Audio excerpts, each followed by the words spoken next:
When a season spirals out of control like the Vikings season has, people coach for their jobs. So who is that on the Vikings, and what's the situation like? Welcome to the Locked On Vikings podcast.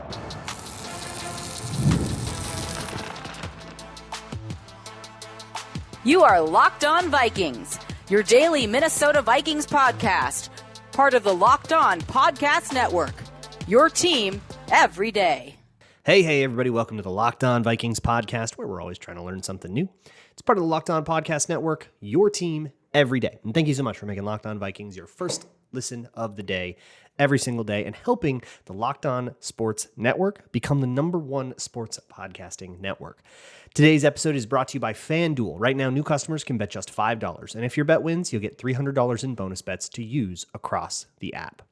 Today on the show, it's Town Hall Tuesday. That means I am taking your questions as submitted to me via the Google form, which you can always find in the show notes. You can send me questions, you can send me hot takes, and I'll read some of those later in the show, anonymously, protecting all of your peace. Or you can send me a bold prediction for the upcoming game, which I'll get to on Friday. The first question that I'm going to answer today comes from Matt Daniels, should be redacted, who says, how is it possible that Matt Daniels hasn't been fired? So everydayers know how I feel about firing a guy, especially when it's midseason. That is a very cathartic decision. That isn't always the best solution to a problem. And sometimes when you say, I don't know if that guy should be fired, some people hear, I don't see a problem. Which is different. That's a whole different sentence than the one that I said. So I don't know why people get that so much, but it's a thing that happens a lot. So when I say this, I say, okay, yeah, there are special teams problems for sure. They are, according to True Media, they are 31st in kick return in field position after kickoffs.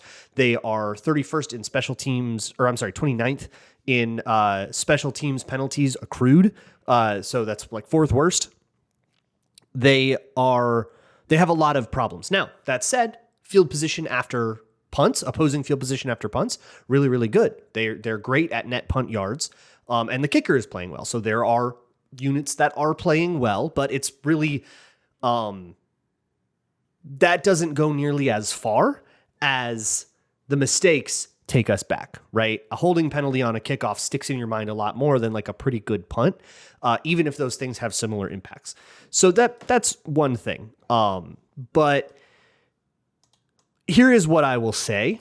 I think the seat is white hot, not just from an observational perspective, regardless of what I think they should do, which honestly, I don't know who the other special teams coordinator options are, so it's impossible for me to compare. And even if I did know who those names are, I don't really have the frame of knowledge to know like if that guy's better than Daniels, or if you feel he's going to be better, if you feel like you can find somebody.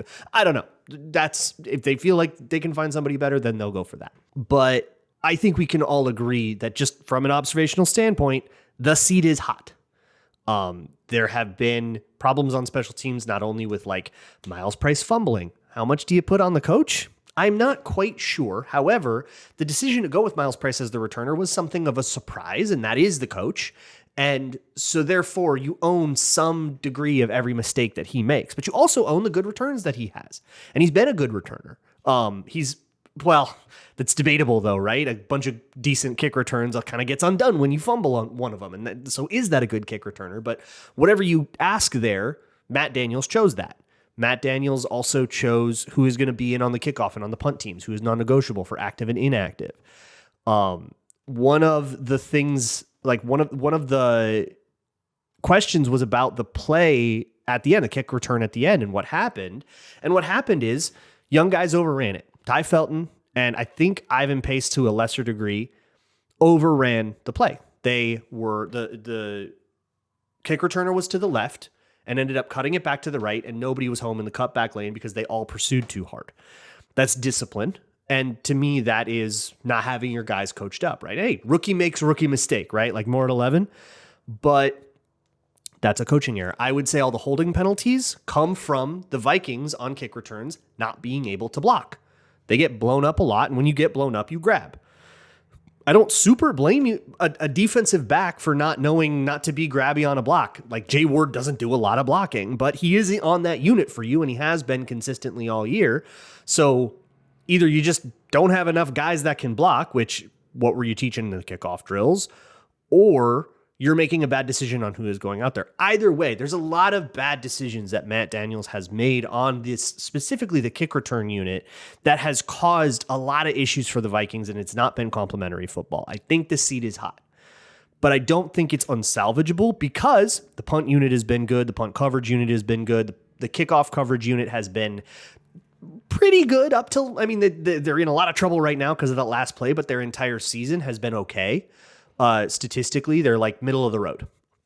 That is an average kick return unit or a kick coverage unit. So how is it possible that he hasn't been fired? Well, there's a lot of ways for it to be possible, right? You're probably overreacting, but the seat is definitely hot. Ken Lovin asks, on the most recent squad show, you said that Josh McCown and Matt Daniels are on the top of your totem pole for who should get canned due to the poor performance of both the QBs that have played in the kickoff unit. To further ask, is there any other positional coaches? Yeah, so I had a top 5 list ready because I thought we were doing 5, but we didn't.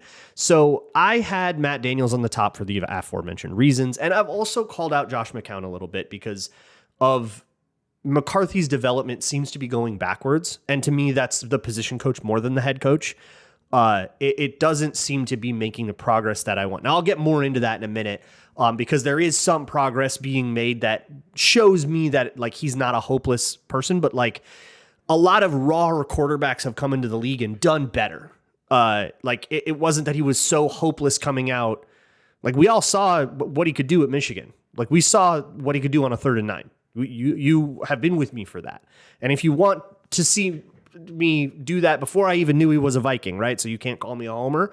You can go watch that on my Patreon page. It's free on patreon.com/LukeBraunNFL.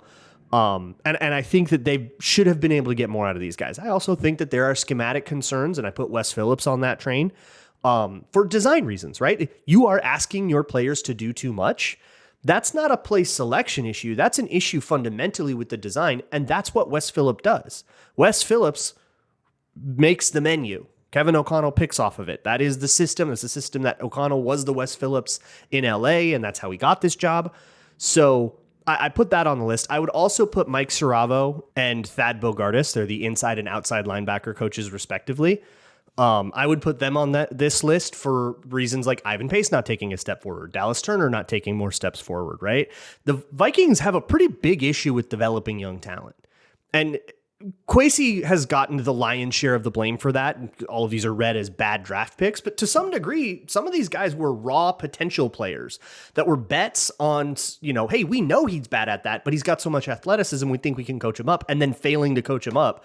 So some of these guys haven't been able to get a project to go. And I would also say that Chris Cooper deserves a mention, but the offensive line has been very good as long as the starters are out, and I'm not going to kill him for having Justin School out there. That's not his fault. He couldn't do much about that. There's problems with how the depth chart was structured, but you see what I mean. Speaking of Dallas Turner, Shadow asks, so it seemed that Dallas Turner had a good game against the Bears, right? Yes, he very much did. Very productive game.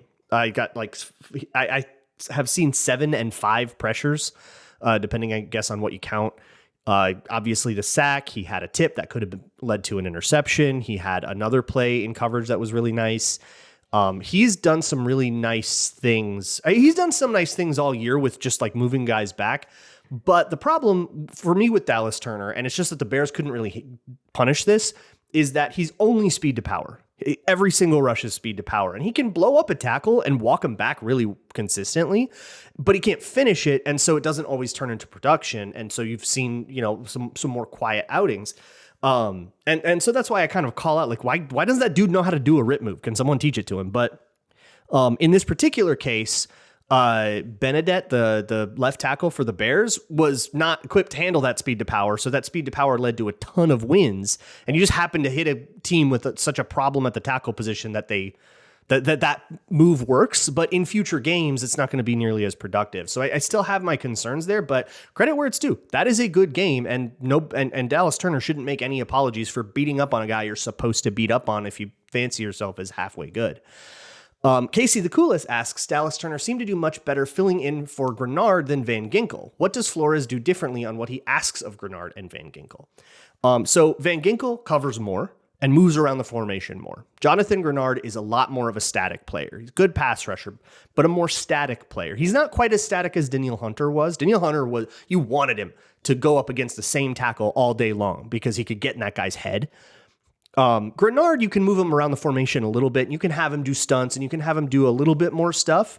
You're not quite as incentivized to make him go up against Ryan Ramczyk and set something up that he's going to get a key sack in a 3rd and long situation like he did in the one playoff game, if you remember that in 2019. But you can use a little more versatility with Grenard. But Van Ginkel is a true versatile 3-4 outside linebacker. He can cover, he can stunt across the formation, he can do all kinds of things. And Dallas Turner is a lot more similar to that. So really what you had was kind of Van Ginkel and Van Ginkel light, and that turned into a much more interesting coverage puzzle to solve.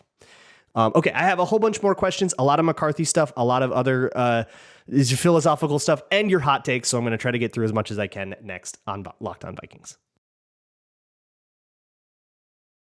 Today's episode of Locked On Vikings is brought to you by FanDuel. It's America's #1 sportsbook. The NFL is going on. The NBA is going on. There's even futures for other sports if you want, NHL, whatever you feel you have a great take on. Check it out at FanDuel. There's no better place to get in on the action. Even if you miss the start of a game, a kickoff, or a tip-off, you can still get in with live bets. The lines will move as the game goes on. And if it's halftime and you feel a comeback coming on, you can bet on that. If you feel, hey, this is where, Aaron Jones really gets going is in the 4th quarter here because the Vikings are ahead, you can bet on that. Or you can bet on the other side too. Oh man, the Vikings are trailing. The other team's running back is about to roll us over. You can go bet on that. I am a respecter of the emotional hedge. And you can even combine all your live bets into a same game parlay for a shot at a bigger payout. Right now, FanDuel is giving new customers $300 in bonus bets when your first $5 bet wins. So head to FanDuel.com to sign up and play your game with FanDuel, the official sports betting partner of the NBA. Thanks again for making the Locked On Podcast Network the #1 sports network out there. And thank you so much for making Locked On Vikings your first listen of the day every single day. Moving on with this Town Hall Tuesday episode here on the Locked On Vikings podcast. The next one comes from Not That Kevin, who asks, what's up with the drops? More specifically, are they a function of JJ throwing too hard, or is there something else going on? Look, like TJ Hawkinson has always had the dropsies, like since Detroit. The dropsies has been a thing, and the Vikings, I would say that even probably took some off of the value of the trade when they were going to make it. That drops issue is baked into the cake. The Addison, the Jefferson, those ones, I would absolutely say you are firing that ball too hard and you are making it too difficult to catch. That is a lame as hell excuse for the receiver. But again, these guys go to separate rooms when they take these notes, right? So like in the quarterback room, you're going to say, hey, make that a little easier on him. They're not going to say, he should catch that. You can make it as hard as you want, right? No, make it as easy as you possibly can on your teammates. In the receiver room, they're not going to say, well, that one was hard. It's okay, Jordan. No, they're going to say, you got to catch that, you idiot. But it's definitely a contributing factor. Ready for the McCarthy for a 6th round pick trade says, why is McCarthy incapable of learning anything? He hasn't shown anything different from his last game at Michigan. I think you are incredibly wrong about this.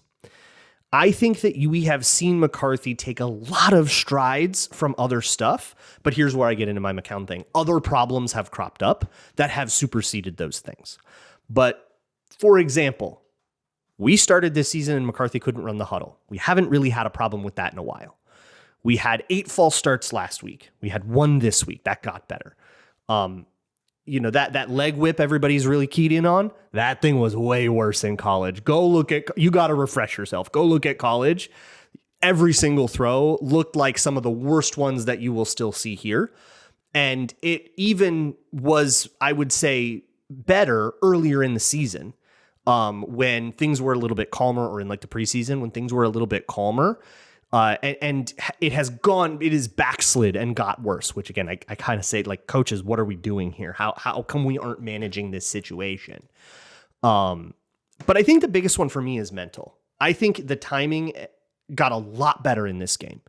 The playbook simplified a little bit, and it just the extra tags and stuff have kind of mellowed out, and we've just kind of run the concepts, right? Line up in shotgun, drop back, read the field, and that has gone a lot better. So I think the coaches are learning how to call plays for him too, which is part of this development curve, is the coaches learn how to gel. And, you know, from Wes Phillips and Kevin O'Connell, everybody who's involved with the offensive design, learning how to gel with him is part of it. But the idea that McCarthy hasn't learned anything, I think you got to look closer, because I think you're missing quite a bit, if that's your opinion. Skulls Ferratu asks, it feels like JJ McCarthy is calling a can every other play, and when he calls can, it leads to a missed pass or a dropped ball. I don't think the cans have been bad decisions. Every time I can kind of surmise, like, okay, here's what they're running. What about the pre-snap told you that might be a good idea? It's usually pretty easy for me to look and say, oh, well, he called that run because the front had a big bubble right in that gap where that run wants to go. So he canned into it. It always, like, it for the most part, it makes sense for me. There are a couple of times where I say that was a bad can, and I'll do that in like my Patreon videos on JJ McCarthy, which I'm actively working on the JJ one right now, so it's not done, and I haven't looked at enough of the cans right now to be able to give you specific examples from this game. But this is one of those mental things that I feel like he's gotten quite a bit better at as the season has gone on, is reading the pre-snap. As crazy bad as the Ravens game was, I thought he had some really good pre-snap reads in that one. The 14-yard line that tackled Danny Dimes asks, this will be the last serious JJ McCarthy one we'll have, asks, I think JJ McCarthy is thinking too much during the game, and a large part of that is due to the emphasis on mechanics. I was taught as an athlete, and I try to teach this as a coach, that practices are for thinking and refining things, and games are for letting it fly. Meaning, once game time rolls around, don't think about mechanics, just go be an athlete. If KOC de-emphasized mechanics, JJ would perform better. Does my claim have any merit? I get what you're saying. And I definitely get that as like a coaching point, is like, hey, get out of your head when you're in the game. You have to work on instinct. The problem is, I would say that it's been underemphasized for the same reason. So for me, you can't have somebody think, like, they just physically are not going to be able to think, well, you know, if it's on the weak side, and the tight end is over here and the safety goes down with them. Like, you don't have time to go through all those thought processes. It has to be muscle memory, or it just won't happen. So whatever is muscle memory is going to happen in the game, and there's nothing you can do about it. That's the way that I feel on this, which is kind of saying the same thing that you're saying, but just from the other direction, just coming at it from the other side. I think it always will be muscle memory. And the Vikings have not built the muscle memory with JJ McCarthy. And JJ McCarthy has not built the muscle memory that is properly mechanics and proper footwork and stuff. He has a muscle memory that is too chaotic and inconsistent. And so when the bullets really fly and when the habits show, those habits are bad habits. And he has to work harder to make those habits acceptable so that he doesn't have to think about them.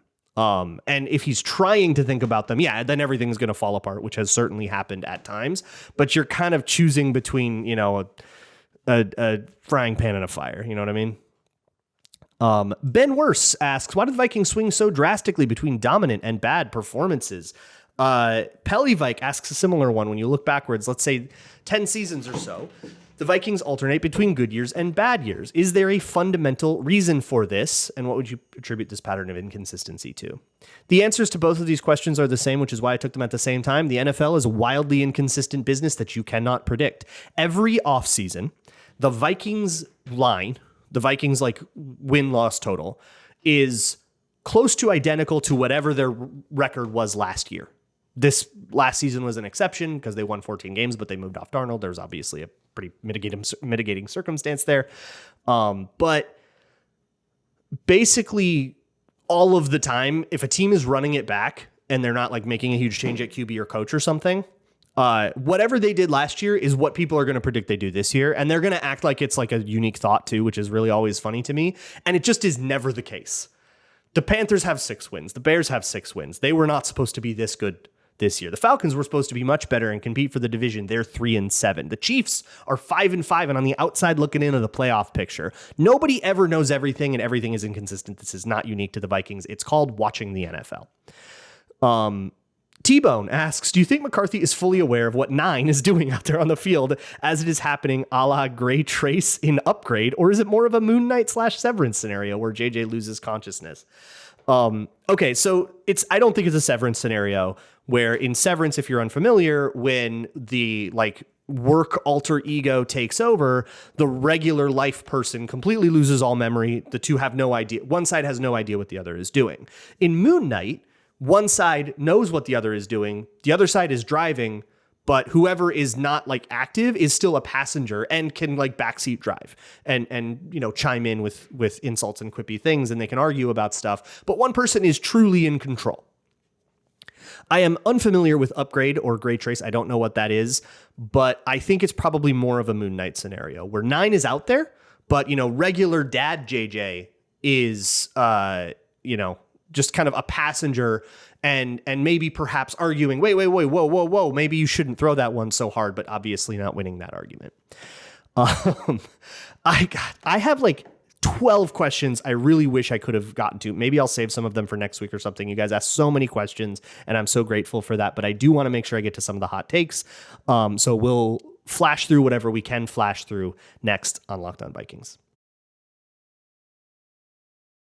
I'm Cody Rourke from Locked On Broncos, and this episode is brought to you by Peloton. Peloton is shaping the future of fitness with the brand new Peloton Cross-Training Tread Plus, powered by Peloton IQ. This is Peloton's most advanced equipment yet, giving you real-time guidance and endless ways to move, whether you're running, lifting, or you're cross-training with your favorite instructors like Alex Toussaint. It's training reimagined to make your workout more personal. Peloton is built for breakthroughs with features that help you plan, stay motivated, and hit peak performance. You can let yourself run, lift, flex, and go while Peloton handles all the rest. Plus, Peloton IQ provides real-time strength coaching, tracking your progress and suggesting weights that challenge you so you can get stronger. Plus, the new movement tracking camera, it counts your reps and corrects your form in real time, making sure every rep is safer and smarter.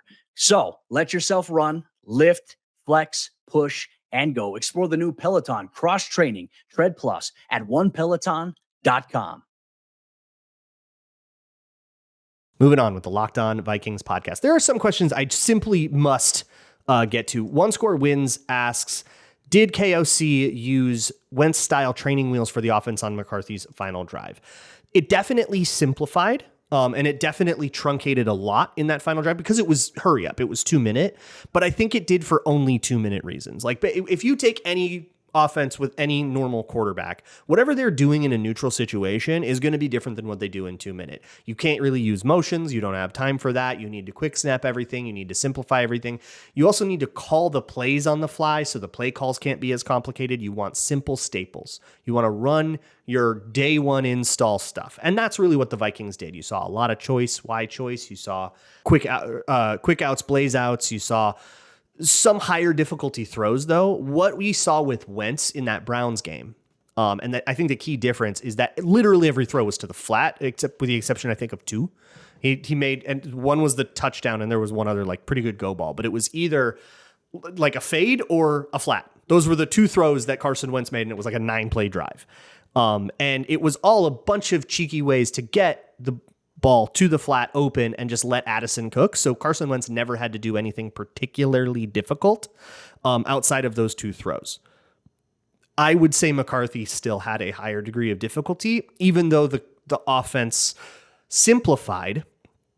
But the way that it simplified, I think there's a lesson to be learned there about maybe that being good for McCarthy in total. And a lot of people asked about like, hey, how do we make that 2 minute success translate into the rest of the game? And the answer is to continue to simplify things, not until you become, all stick and slant flat the playbook like you had for Carson Wentz. Don't go that far. But there is definitely a lesson to be learned from this game for taking some of the physical, difficult quarterback elements out of the game and maybe trying to ramp your way up to that rather than just throwing the entire mountain at him day one, which clearly was a disaster. Gritty City asks, I realize most fans are probably upset about Darnold and Bynum leaving, but can we have the Garrett Bradbury conversation?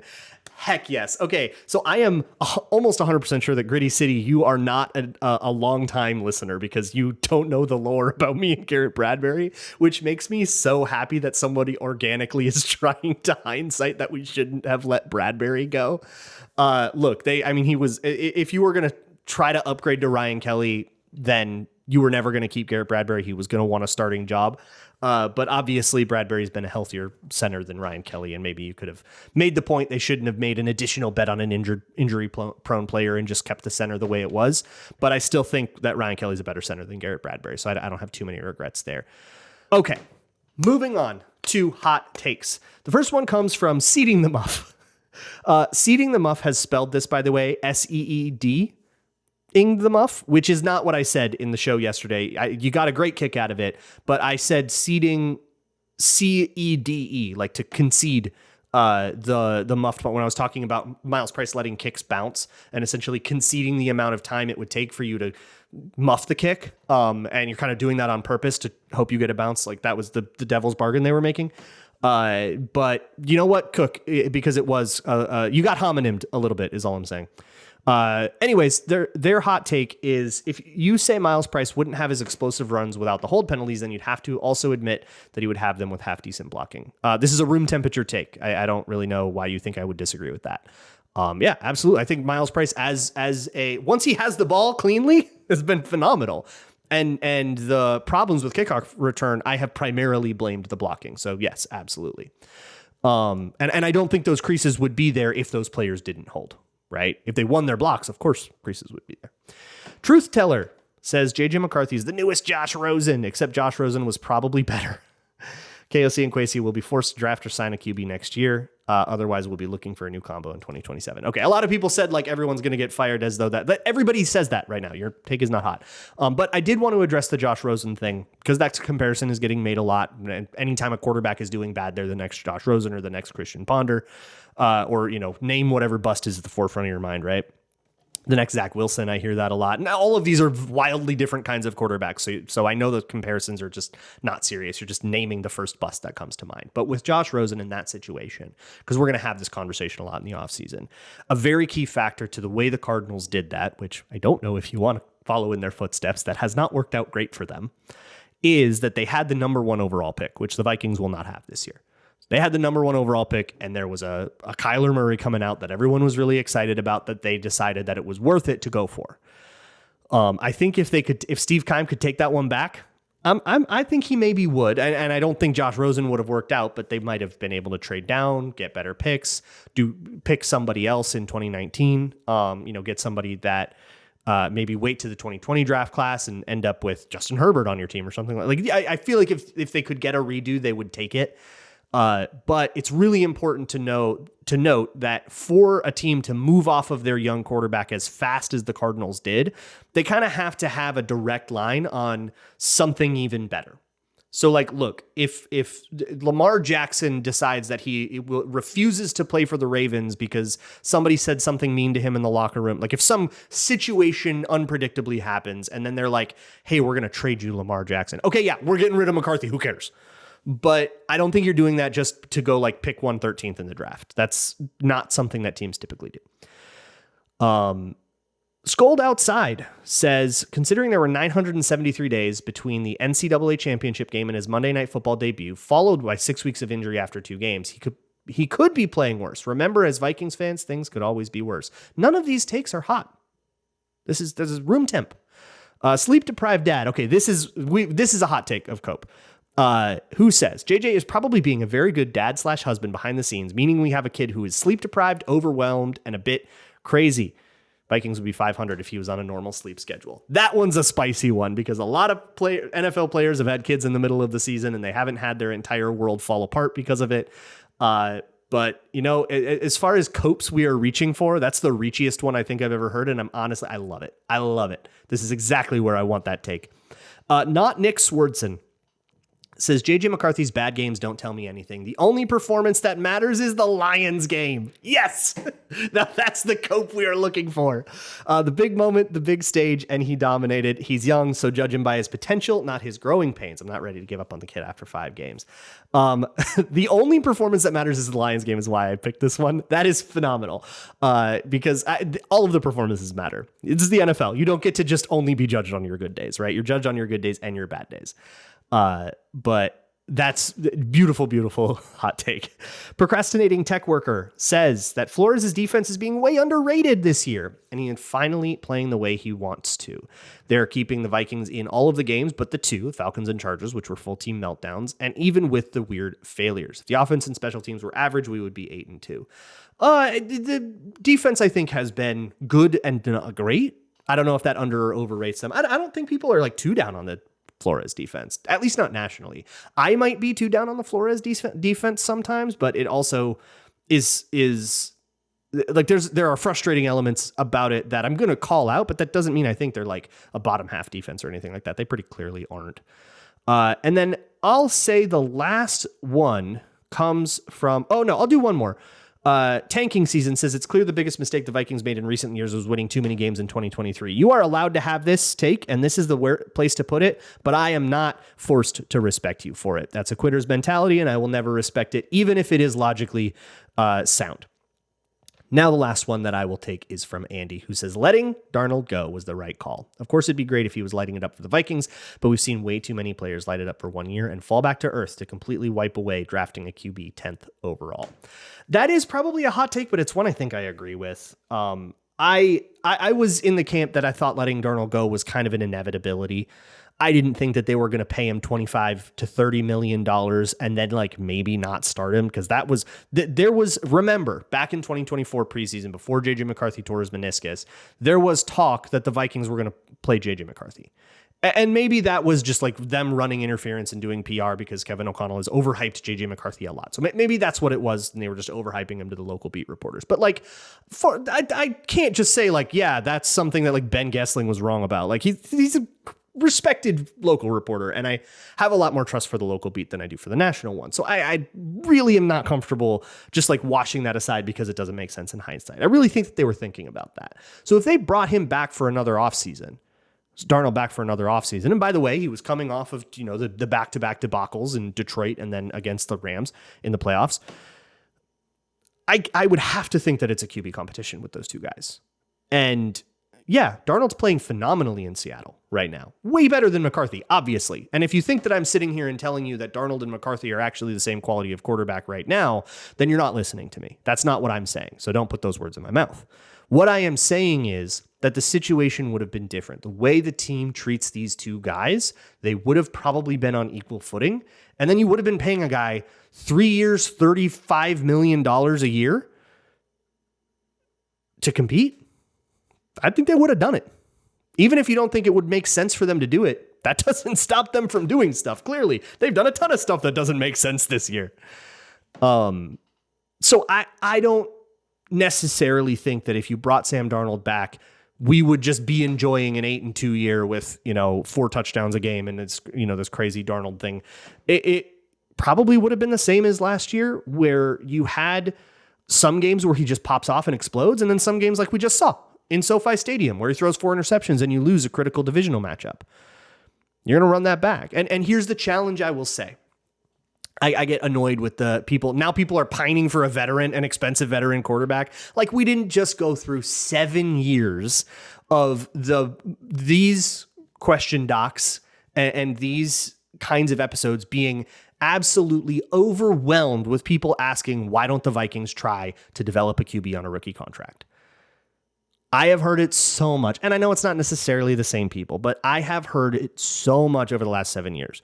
We have been so annoyed with how expensive Kirk Cousins was and how Sam Darnold was such an obvious like Band-Aid temporary solution, and you can't have $40 million on a quarterback when they're not playing well enough. And all. We were so annoyed with it. All we wanted was to accomplish what the Chiefs had with Mahomes, or what the Ravens had with Lamar on a rookie deal, or what the Bills had with Josh Allen on a rookie deal, or what the Eagles had with Jalen Hurts when they won the Super Bowl the first time.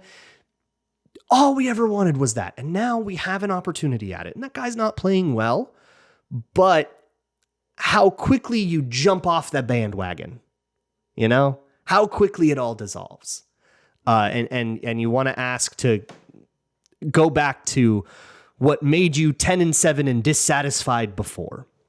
But I really do wonder, with the Seahawks, and especially with taking that loss to the Rams, if that holds and they end up being a wild card team again, the biggest question in the league is going to be, can Sam Darnold do better than he did last time in the wild card round?